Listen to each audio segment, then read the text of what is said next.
All right, welcome to Wordsmith Academy and our free webinar series. And this particular one, we are introducing our instructor, GMB Chomichuk, who is here today to answer a few questions about life, the universe, and everything. And we're going to delve into a little bit about his background, where he came from, and how he got started. So, Greg, welcome to this Q&A chat. Thanks for having me, Andrew. And you should add to that, how dare you? That's one of the things that you should ask. How dare you? How dare you? How dare you? How dare you, sir? Okay, so let's get started. We want to know about you, what drives you, what motivates you, and those kinds of things. But mainly, like, where did it all start? Where did Greg come from? Where did Greg come from? I was born at a very early age. Of course you were. So how deep should I go, Andrew, is the real question. Let's start at the beginning, and we can kind of spin through the early years until we get to a point where you suddenly realize that you're this, amazing artist and you want to move into that particular sphere. But let's start at the beginning first. I'm still waiting for that part. Oh, I see. But I will say that it all started in my grade 2 class, Mrs. Wilson. We had a terrible conflict. She wanted me to get my math homework done, my math sheets for the day done, and all I wanted to do was draw and write stories. And we came to a détente. She said, if you get your work done on this side of the page, in whatever time is left over, you can turn that page over. That's yours. You can draw, you can write, you can make stories, whatever you want. And I really think that's how it started for me. Like, I just really wanted to make stories. And in her class, we got an assignment called Make Your Own Book. And so I did a book called The Invention of Television, which upon deeper reflection, I'm pretty sure I was inspired by another kid's book from the previous year. And I remember saying to myself, I'm going to do better than that kid. Mine's going to take place on the moon. It's going to have Martians. It's going to have chases, escapes, true love. I had some lofty ambitions in grade 2. So that's really where it started for me, is like figuring out that you have your have tos and your want tos, and you can carry them both on the same sheet of paper, and whichever one you show to the world is the one that, it's sort of up to you which side you show to the world. Okay, so how old were you at that particular point when that started? That's a great question. How old are you in grade 2?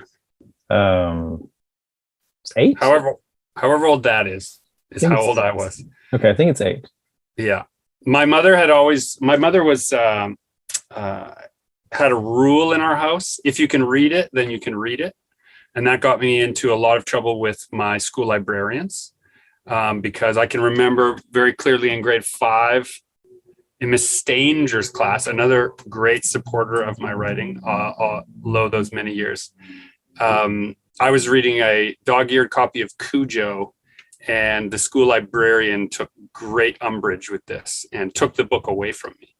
And, there are moments in life where you are not sure if your parent is going to kill another adult. I had that moment where my mother just brought me to school and she parked the car. It's like, what are you doing? She's like, well, we're just going to go have a talk with somebody.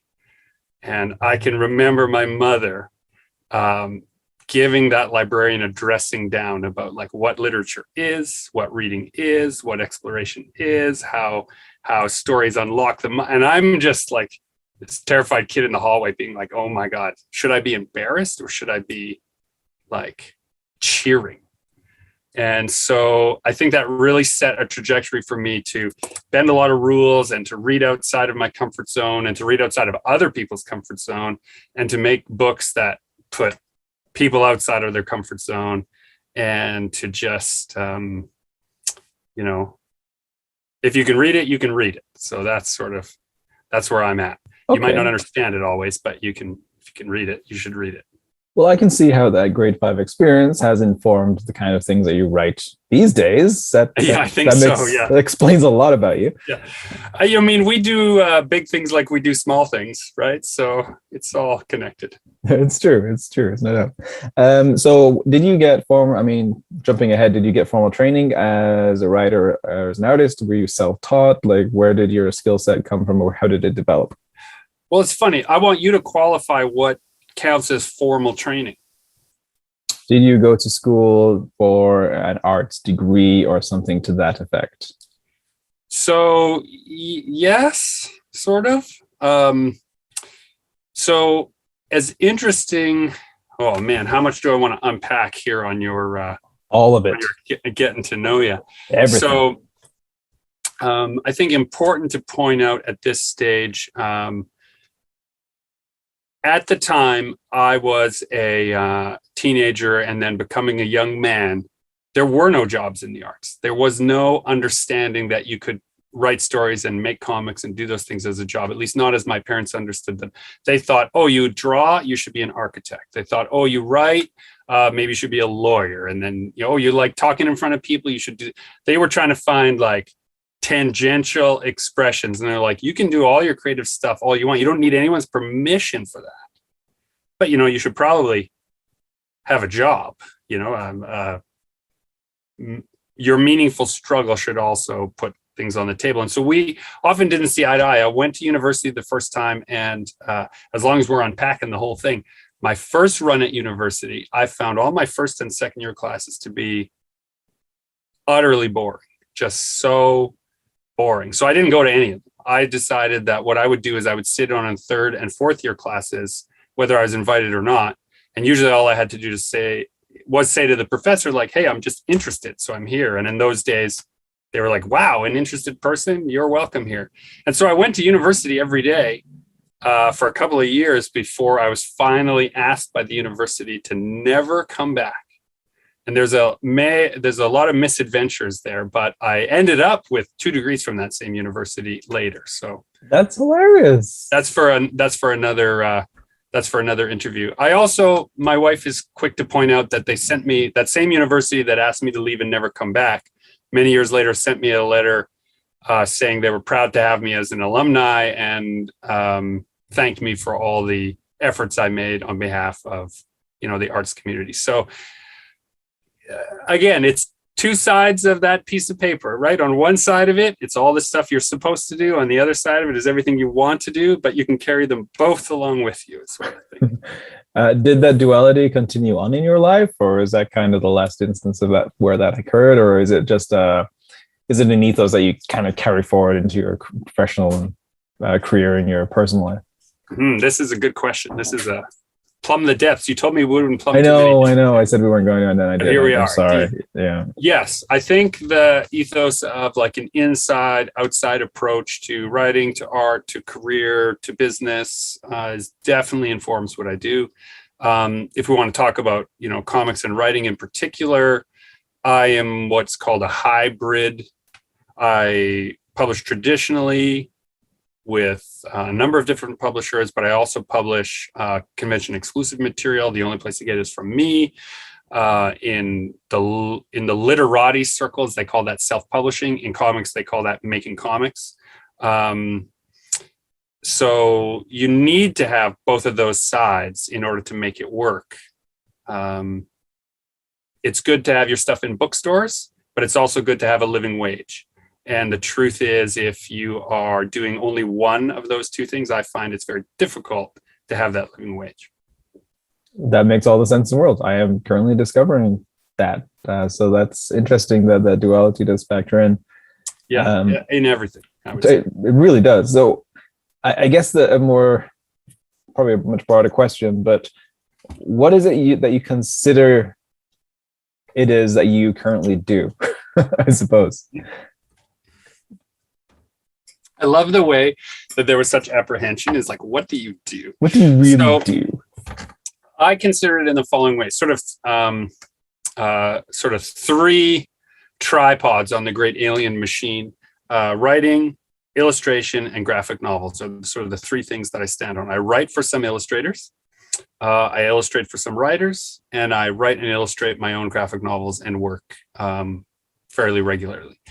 If it's got words and pictures in it, I'm interested in working on your project. It can be lots of words and a few pictures, or a lot of pictures and a few words. I'm sort of qualified in all those arenas. Is there a specific area that you are more drawn to? No, people. It's not the project. I learned the hard way on a number of things, Andrew, that it's never the project that you should focus on, because people can offer you great, exciting, interesting projects all the time. It's the people you should focus on. Who's involved in those projects? A terrible project with the right people is the greatest experience of your life. And a great project with the wrong people becomes a recipe for resentment and anger and frustration. And so look to the people first, and then figure out if the project is something that you can have fun doing, because you'll make your own fun if you got the right people. I mean, that makes a lot of sense. I mean, you do collaborate a fair amount, especially as an artist, as a writer. So with that in mind, I mean, you write for other artists, you illustrate for other writers, notably two-time Governor General Award-winning writer David Alexander Robertson, and Baby Metal and Kevin J. Anderson. And you write and illustrate your own work for Back One Night, Infinitum, and Dead Work. So what are some things you can tell us about collaboration, and, you know, bringing a project together that's different than doing it by yourself, being that you have lived kind of both sides of that particular coin? Sure. Well, okay. So here's a deep truth now. Before I came to do this interview, I went for a walk. I told my wife, I'm just going to get my head together. And she's like, why? I'm like, I feel like I'm going to come across like a real jerk on this interview if I don't sort of formulate my thoughts correctly. And she was like, she knows me, so she's just like, yeah, go have your walk, have fun. While I was out there, I ran into a friend, Paul, who is a ambidextrous painter. He can paint oil paintings, two hands at the same time. It's incredible to watch, but he's also a DJ.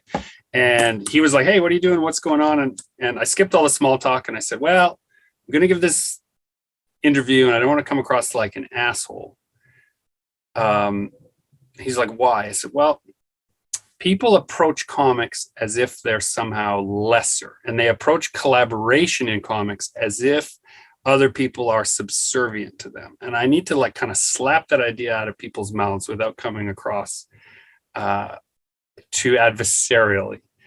And we talked this out, and we kind of came up with this idea that, not unlike how if a DJ was giving a speech about music, a certain percentage of that audience, maybe 25% of the audience, would take umbrage with the idea, take issue with the idea that DJs make music at all, that they're not just remixing somebody else's music, that they're making something unique.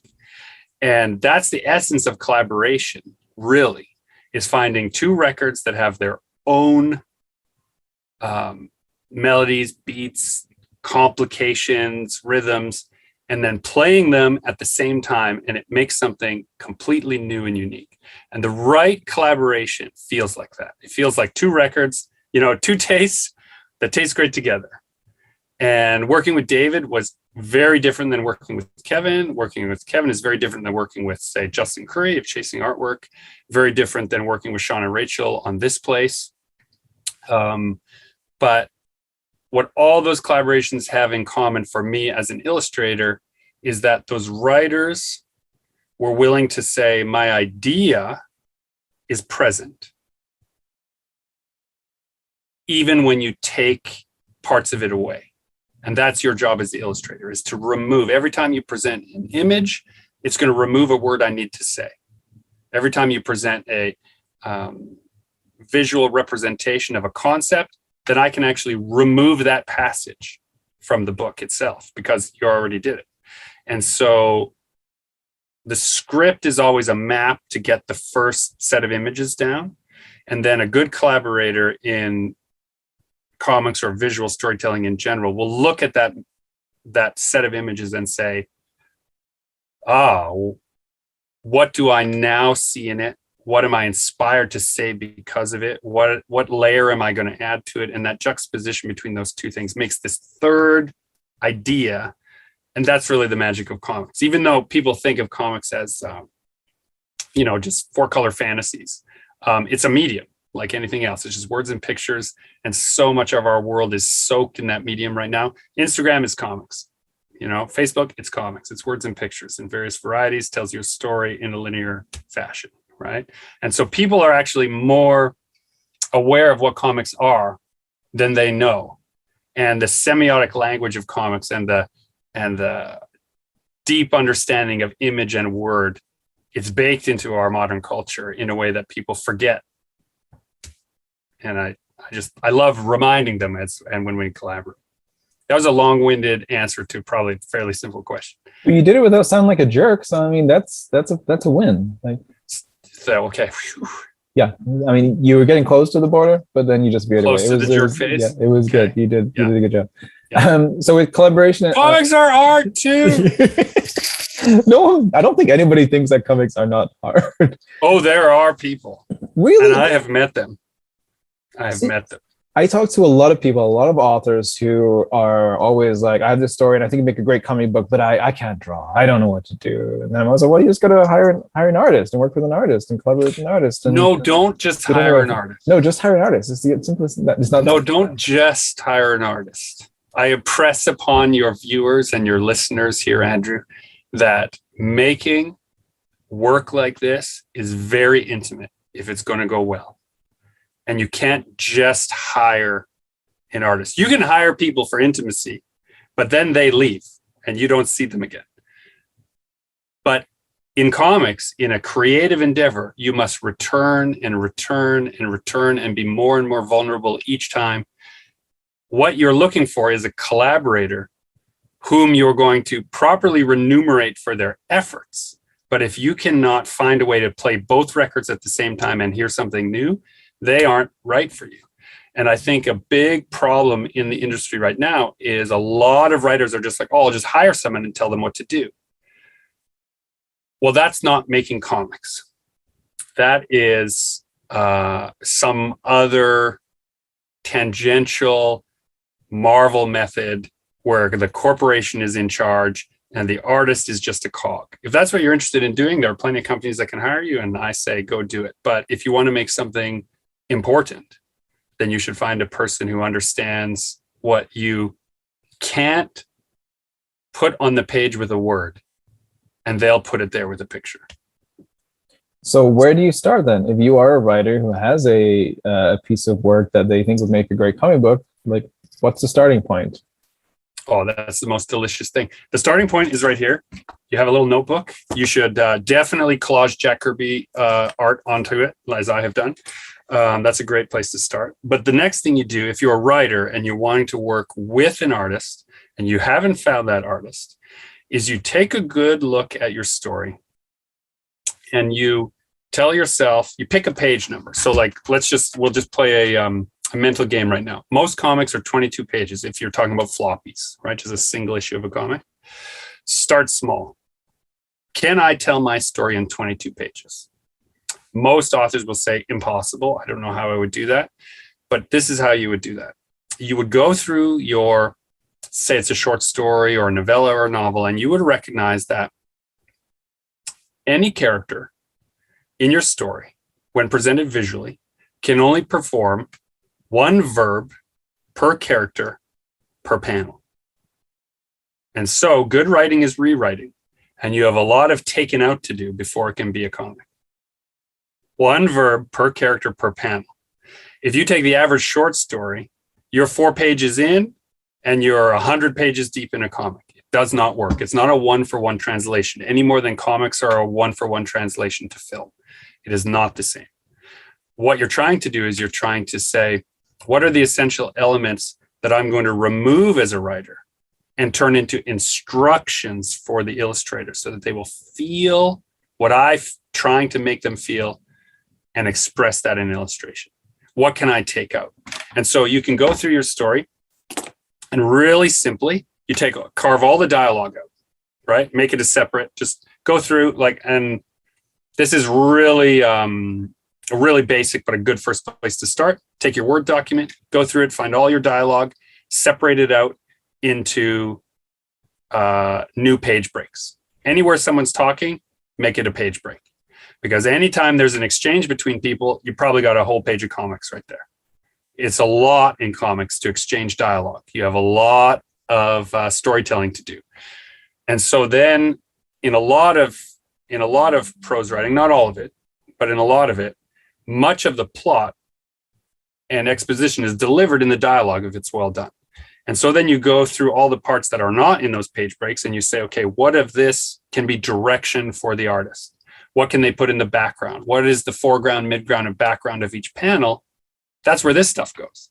So now instead of being this enormous story that's hundreds and hundreds of pages of comics, now you're realizing that the power of comics to show many ideas at the same time in the same panel. Something in the foreground. Maybe it's a tin can with the logo of a corporation that only exists in your world. Now you've introduced it for the first time. In the midground, the two characters are talking, but in the background behind them, some strange machine is walking by, a bipedal machine is walking past. You've established all these elements of the world without having to put any of it in exposition. And that is the real power of comics now. So now you add dialogue on top of all that visual exposition, and you are approaching something that is more akin to like a hallucination and less akin to the imagination that is activated by a prose page. That's amazing. Speaking from a writer's perspective, just a purely writer's perspective, I know artists now through, word of mouth and random movie review shows on the internet, but you have to be careful because artists associate with all levels of society. They're that is a solid point. That's true. So, but I'll keep it general just for layman's terms.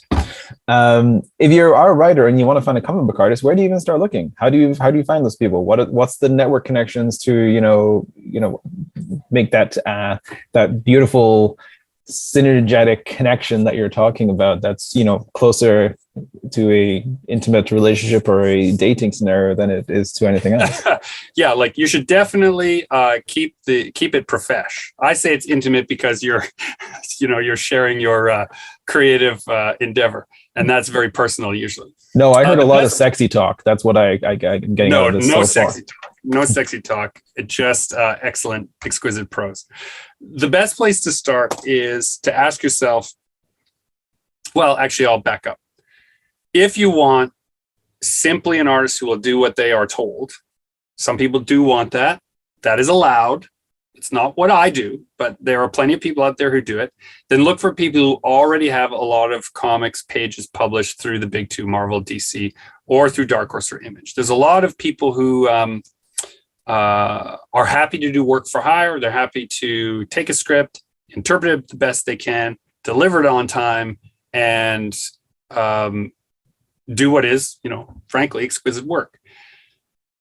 But if you're starting this journey, I would better recommend that you find an illustrator who hasn't done a lot of comics yet and figure some of that stuff out together.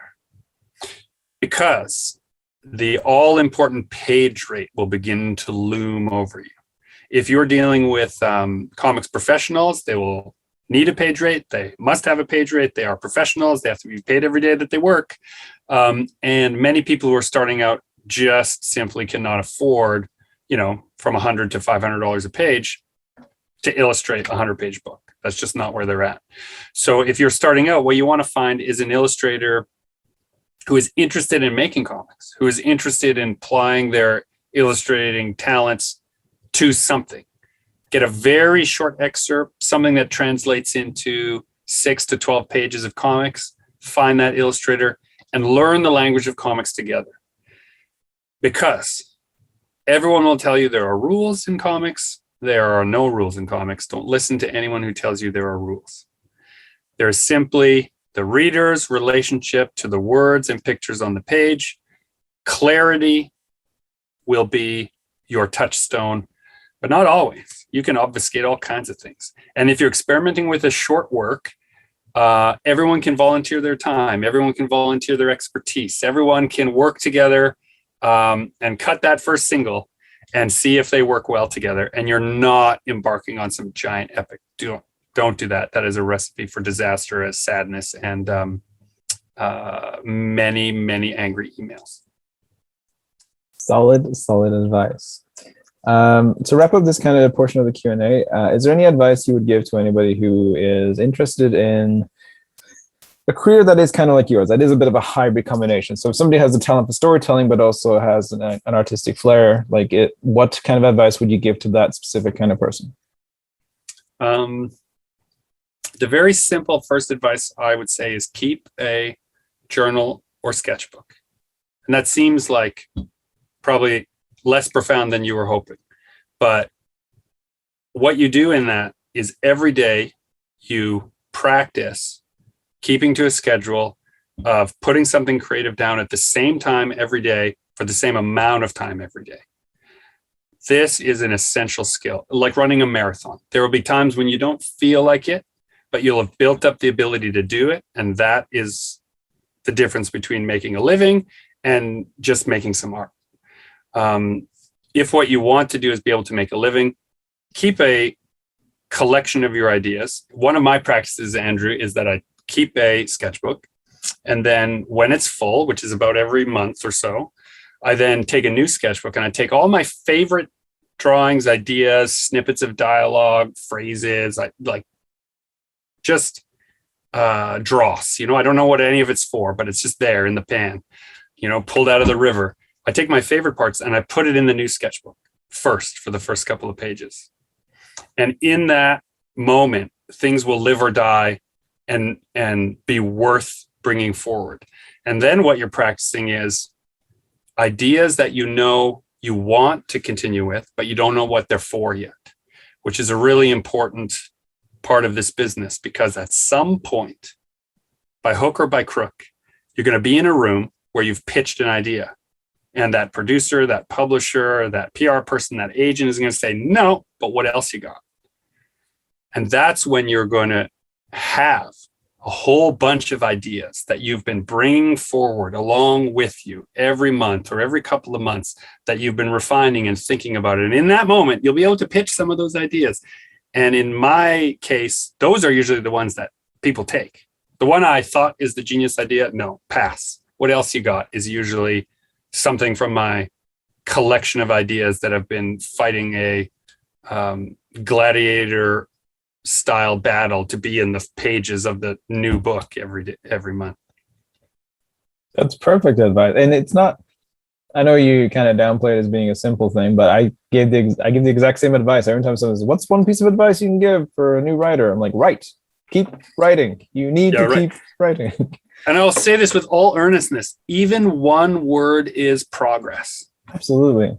Even one word is progress. In fact, before we started, Andrew and I was explaining to him that I have I have Automatic Age and Backbone of Night, and I have a new novel in that series that needs a title. I didn't know what the title was. I looked through an old sketchbook. I found a title I had a book without a title. I went looking for a title without a book, and I found it. And so now I'm off to the races.